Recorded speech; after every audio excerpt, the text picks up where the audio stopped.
L'approche par compétences, une démarche pédagogique en faveur de l'insertion professionnelle. Quand sont apparues les premières formations par compétences? À la fin du XXe siècle, le développement et la reconnaissance des savoirs, aptitudes et compétences des citoyens européens sont considérés comme essentiels. L'accent est mis notamment sur la nécessité de construire et développer des compétences pour mieux répondre aux attentes du monde professionnel et aux besoins de mobilité et d'employabilité. Depuis 1998, les instances européennes ont travaillé sur un cadre communautaire unique pour la transparence des qualifications et des compétences. Elles publient, en 2008, le cadre européen des certifications pour l'éducation et la formation tout au long de la vie. Ce dernier fait explicitement référence aux compétences en termes de prise de responsabilité et d'autonomie à tous les niveaux de formation. Qu'est-ce qu'une compétence? Utilisé dans des contextes variés, le mot compétence est polysémique dans la langue française. Gérard Scallon propose d'aborder la compétence en définissant d'abord ce qu'elle n'est pas. La compétence ne se réduit pas à un résultat, ni même à un ensemble de résultats observables. En cela, elle est différente d'un objectif. Elle ne peut s'évaluer au travers d'un seul exercice ou d'une seule tâche. Elle est évaluée en travers de situations ou dans des familles de situations. Elle n'est pas une capacité abstraite isolée de tout contexte. La compétence est contextualisée. On parle aussi de compétences situées. Elle ne se réduit pas à un corpus de savoir et de savoir-faire. On dit que la compétence est globale, voire englobante. Elle ne constitue pas l'aboutissement ultime de la formation. On parle de trajectoire de développement tout au long de la vie. Quelle définition de la compétence retenir? La littérature fait état de nombreuses définitions déclinées et enrichies par des experts issus de domaines variés. Management des ressources humaines, sciences de l'éducation, psychopédagogie, didactique, analyse de l'activité, etc. Nous citons ici Guy Le Botterf, précurseur de l'approche par compétences dans le monde de l'entreprise, Jacques Tardif, psychopédagogue inspiré par la psychologie cognitive, et Jean-Claude Coulet, spécialiste de l'analyse de l'activité. Chaque équipe peut retenir le cadre conceptuel et la définition qui lui paraît la plus adaptée. Quelles sont les principales caractéristiques d'une compétence? Prenons par exemple l'une des compétences du référentiel des enseignants-chercheurs. Concevoir des enseignements qui favorisent l'apprentissage de chacun. Cette compétence ne se résume pas à une somme de connaissances disciplinaires et d'habiletés intellectuelles ou éducatives. Elle est globale.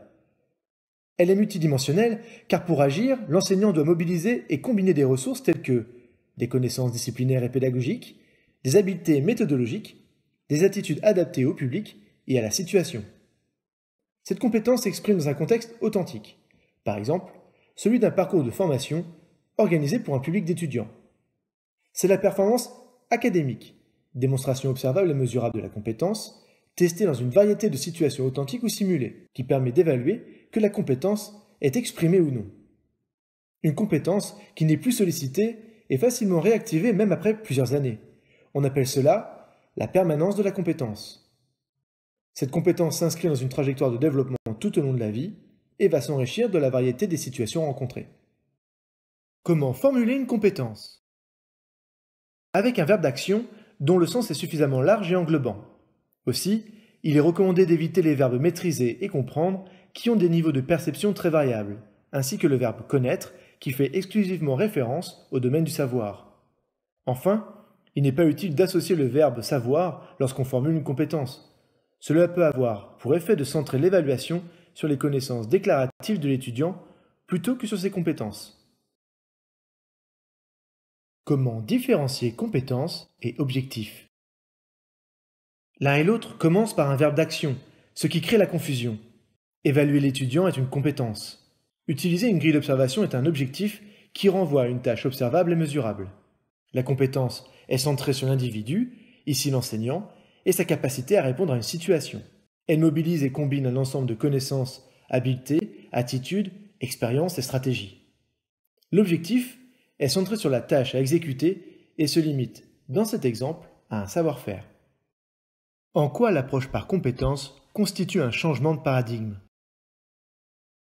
L'approche par compétences propose un cadre pédagogique différent, centré sur l'étudiant. Le changement de paradigme se situe dans le passage d'une approche traditionnelle, fractionnée par contenu disciplinaire ou par objectif, à une approche intégrée, privilégiant la contextualisation en faveur d'une progression continue des apprentissages. Il s'agit d'opérer une transformation profonde de nos pratiques, en privilégiant la pertinence des activités pédagogiques proposées plutôt que l'exhaustivité des savoirs enseignés, en repensant les modalités d'évaluation de manière à valider l'expression des compétences plutôt que de contrôler des connaissances, en gardant à l'esprit que la compétence ne peut se construire sans connaissance. Quel chemin emprunter pour développer une approche par compétence? L'approche par compétence ne peut se concevoir qu'en développant une conception commune et partagée du parcours de formation, appelée approche programme ou approche curriculaire.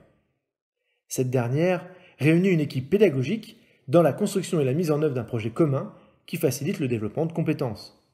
L'approche par compétence, pluridisciplinaire, intégratrice et contextualisée, ne peut se concevoir dans notre démarche que celle d'une approche programme. Comment construire un parcours de formation par compétences? Notre démarche s'appuie sur 4 référentiels et se déroule selon un processus visant à assurer la cohérence du parcours de formation.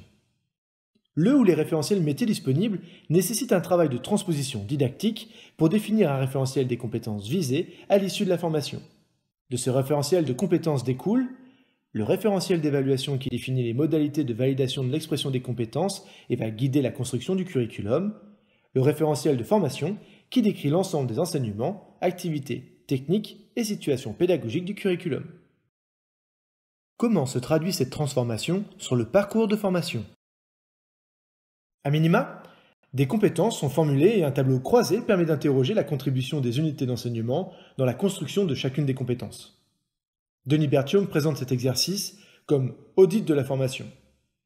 Cet audit révèle la pertinence des unités d'enseignement, mais n'opère aucune transformation et ne garantit pas l'interdisciplinarité. Un remaniement profond de l'environnement d'apprentissage implique d'entrer par les compétences et d'envisager leur développement tout au long d'un parcours de formation projeté en semestre, voire en année. Cette approche intégrée centre l'évaluation sur les compétences visées en situation plutôt que sur le contrôle de ressources disciplinaires et décontextualisées, dépassant les limites d'une pédagogie par objectif. Elle donne plus de sens aux apprentissages, plus de cohérence dans les dispositifs de formation et d'accompagnement, réduit l'écart entre les compétences visées et l'expression de celles développées par l'étudiant, voire le groupe d'étudiants. 3 messages clés à retenir. L'approche par compétences s'appuie notamment sur des référentiels.